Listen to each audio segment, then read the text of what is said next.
Nasi tiwul merupakan makanan tradisional yang berasal dari daerah istimewa Yogyakarta, Jawa Tengah, dan Jawa Timur bagian selatan, terutama daerah seperti Gunung Kidul, Pacitan, dan Wonogiri.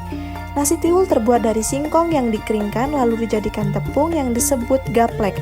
Tiwul dulunya menjadi makanan pokok pengganti nasi ketika masyarakat kekurangan beras.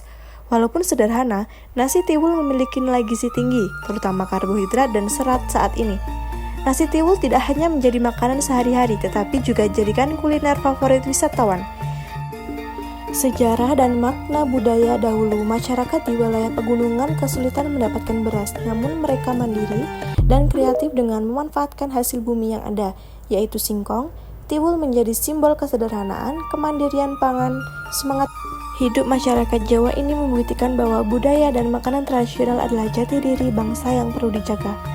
Mengapa nasi tiwul layak dikenal ke dunia? Bahan pangan lokal yang sehat dan murah menjadi alternatif untuk ketahanan pangan nasional. Banyak wisatawan yang tertarik mencoba kuliner tradisional, memiliki nilai sejarah dan identitas budaya. Kuliner tradisional adalah cara kita memperkenalkan Indonesia ke dunia, dampak pada keluarga dan masyarakat. Nasi tiwul memberikan banyak pengaruh positif. Yang pertama, meningkatkan ekonomi masyarakat. Yang kedua, banyak warga berjualan tiwul sebagai oleh-oleh atau makanan wisata, memperkuat ketahanan pangan tidak bergantung pada beras saja, memanfaatkan sumber daya lokal, melestarikan budaya Jawa, restoran tradisional dan UMKM semakin berkembang, meningkatkan rasa bangga terhadap makanan daerah sendiri. Asal-usul dan perkembangan nasi tiwul sudah ada sejak zaman penjajahan Jepang. Ketika nasi atau beras sulit didapatkan dan harganya mahal, masyarakat Jawa kemudian memilih singkong sebagai pengganti nasi. Singkong mudah ditanam di daerah yang gersang seperti Gunung Kidul. Ada yang penasaran dengan pembuatannya? Yaitu proses pembuatannya. Pertama, singkong dikupas dan diiris tipis-tipis dan dijemur hingga kering menjadi gaplek.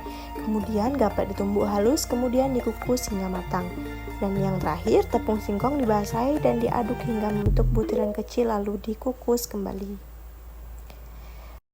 Di era modern saat ini, nasi tiwul semakin populer dan digemari oleh berbagai kalangan.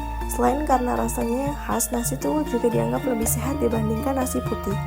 Karena kandungan seratnya yang tinggi dan indeks glikemik yang lebih rendah, nasi tiwul juga mendapatkan pengakuan resmi sebagai kekayaan intelektual daerah seperti yang terjadi di Gunung Kidul pada 16 Februari 2024.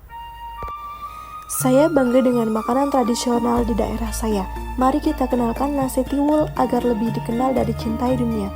Nasi tiwul sederhana namun mendunia.